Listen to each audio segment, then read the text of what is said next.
Good morning, children. Today we will study the adsorption isotherm that was given by Freundlich. So, the extent of adsorption on a given surface generally increases with increase in pressure. That you have already studied about the adsorption. And concentration for solution at constant temperature. So for the gases, it depends upon the pressure over the gas, and in solution, the extent of adsorption depends upon the concentration of a solution at the given temperature. At low temperatures, the physical adsorption of a gas increases very rapidly as the pressure rises. When the temperature is high, the increase in adsorption is relatively less. Now, to understand the effect of pressure on adsorption of a gas, we consider adsorption is an equilibrium process, because in case of adsorption of gases, initially the rate of adsorption is very high. Slowly there is the dissolution of gas will also take place. So there exists an equilibrium that is called as adsorption equilibrium. When the adsorbent and adsorbate are enclosed in a closed vessel, after an initial increase in the pressure of the gas pressure as well as the amount of gas adsorbed reach constant value. This is because after the equilibrium is attained, rate of adsorption becomes equal to the rate of desorption. The amount of gas adsorbed depends on the surface of the adsorbent or on its mass if the adsorbent is taken in the form of powder. The extent of adsorption is usually expressed as XYM, where X is the mass of adsorbate and M is the mass of adsorbent, and then XYM is called as mass of adsorbate per gram of adsorbent. The surface area per gram of the adsorbent, which may be in the form of powder or porous mass, is called as specific surface area. It is expressed in square meters per gram. Highly active solids with large surface area are used as adsorbents. Now we can define the adsorption isotherm. A graph between the amount of the gas adsorbed per gram of the adsorbent, that is XYM, and the equilibrium pressure of the adsorbate at constant temperature is called the adsorption isotherm.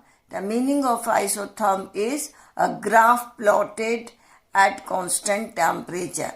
But when it is asked in the examination what is adsorption isotherm, then you will write a graph which is plotted, because you have to write the extent of adsorption also. So we'll write this is a graph which is plotted between the adsorbent, that is XYM, and the equilibrium pressure of the adsorbate at constant temperature is called adsorption isotherm. So in your course there is a Freundlich adsorption isotherm.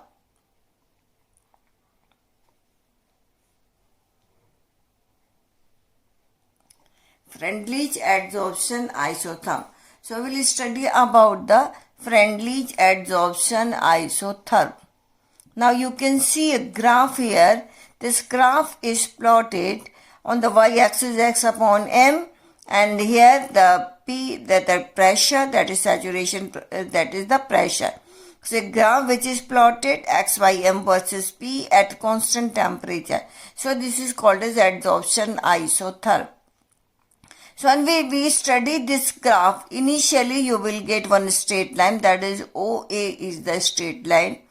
After that you will get a curve, and after that at point P we reaches the equilibrium pressure. It means if we increase the pressure adsorption will not increase. So it will become parallel to the x-axis. Now this is called as saturation pressure. Now here the gas is saturated. No more gas will be adsorbed on the surface.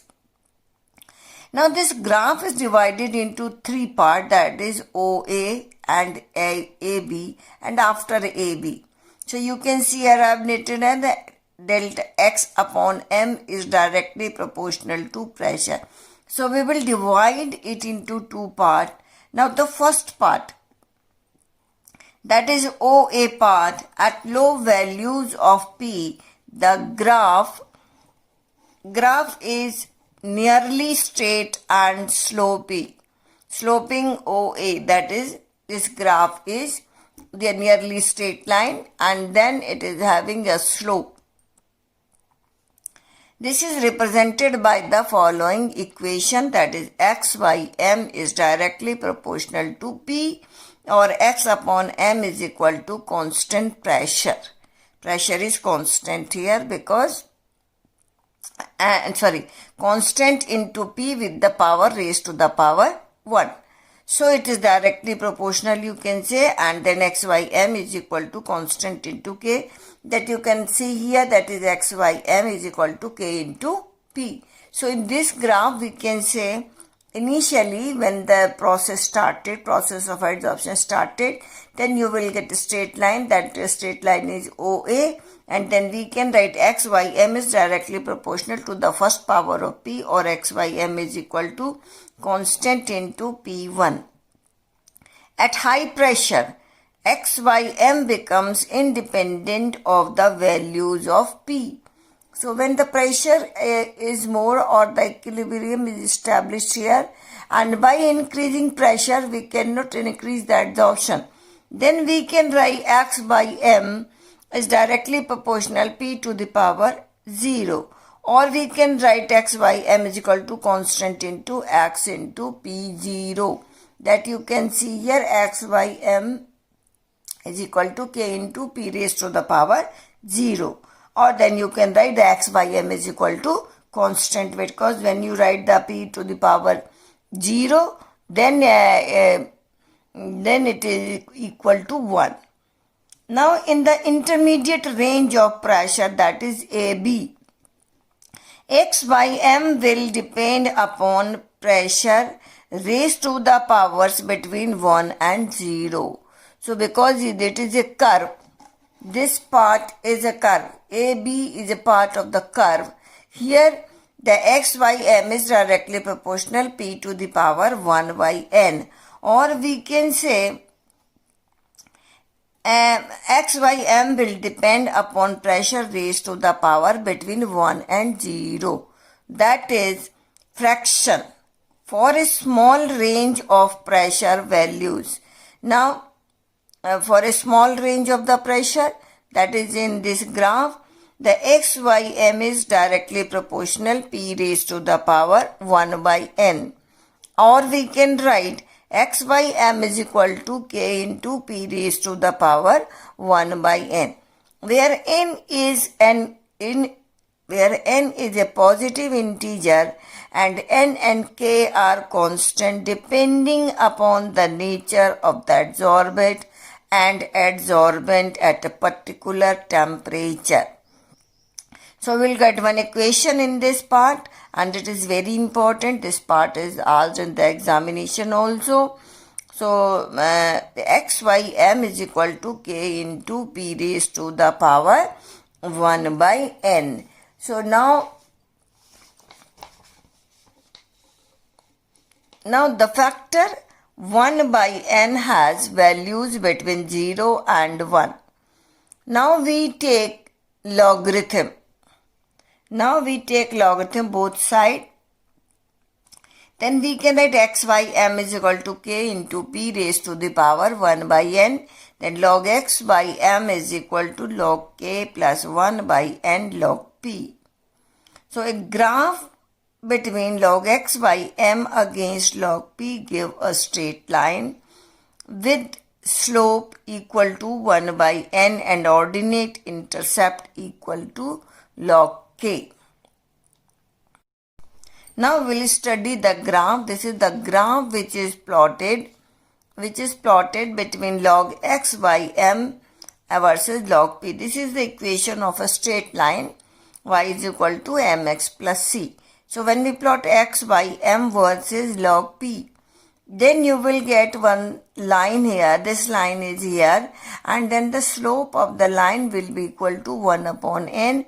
And when we extrapolate this line, so it will come on the y-axis, so this will become intercept. So intercept is equal to log k. This is Friendly's adsorption isotherm. So this is the explanation for the graph. But there are some limitations for Friendly's adsorption isotherm. The experimental values when plotted, however, show some deviation from linearity, especially at high pressures. Hence, the relation is considered as an approximate one and holds good over a limited range of pressure. Moreover, concept of Friendly's adsorption isotherm is purely empirical and it considers adsorption to be multimolecular. Hence, it is applicable only to physical adsorption. Now for the adsorption of solution.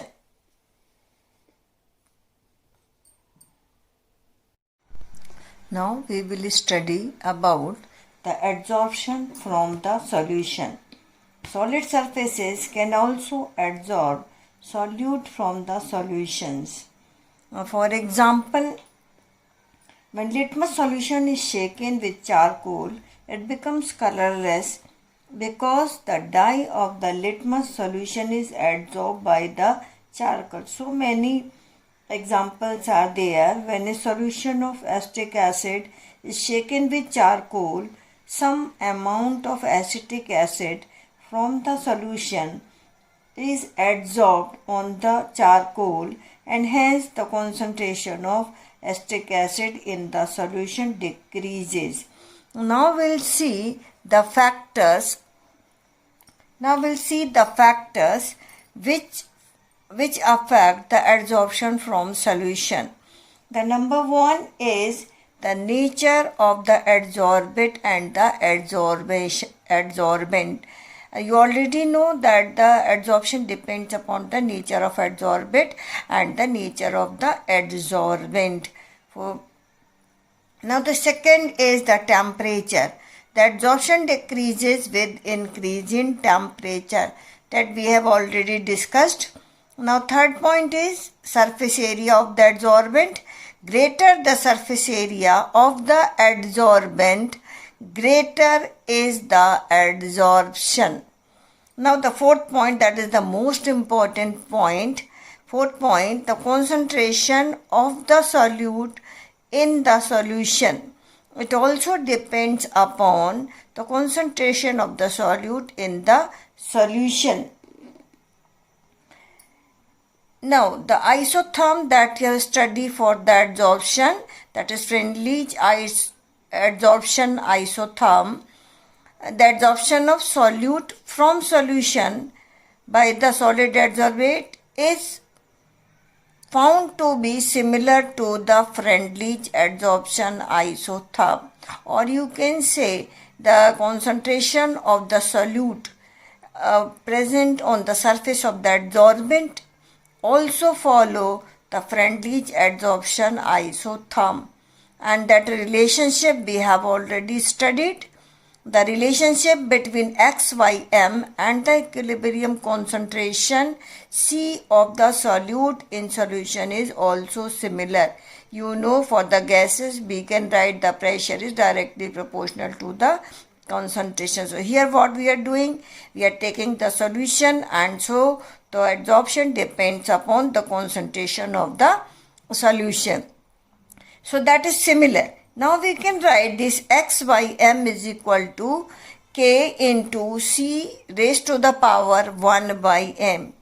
1 by n, that is similar to the adsorption isotherm, that you know x is the mass of adsorbate and m is the mass of adsorbent, k is constant, c is concentration, and n is integer number and its value from 0 to 1. And when we take logarithm both sides, log x upon m is equal to log k plus 1 upon n log c. That is similar to the Friendly's adsorption isotherm. There's another graph that we draw for the adsorption, which is called as adsorption isobar. So in the adsorption isobar, a graph drawn between the amount of the gas adsorbed per gram of the adsorbent, that is x upon m, and temperature at a constant equilibrium pressure of the adsorbed gas is known as adsorption isobar, or simply a graph which is plotted at constant temperature. A graph which is plotted at constant pressure is called as isobar. Now for the adsorption isobar, this is a graph plotted between x, y, m versus t. And then this graph is called as adsorption isobar. This graph is different for the physical and the chemical adsorption. So you can see that this graph, first graph is for the adsorption, for the physical adsorption or physisorption. So here we take the x, y, m versus t, and pressure is constant. Then you will get this curve, because you know when the pressure is constant, then the adsorption decreases with the rise in temperature. So this is the graph of physisorption, and then you know the difference between the physisorption and chemisorption. But when we plot this adsorption isobar for the chemisorption, that is x, y, m versus t at constant pressure, then first it increases and reaches up to the maximum, then it will come downward, because there is the role of activation energy in the adsorption isobar, or in case of chemisorption. So in case of chemisorption, there is a role of activation energy.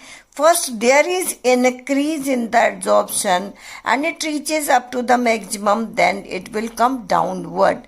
So that is the explanation for the isobar in physical adsorption and chemisorption. So on the basis of the graphs, we can differentiate between physisorption and chemisorption. So this point can also be included in the difference between the physisorption and chemisorption.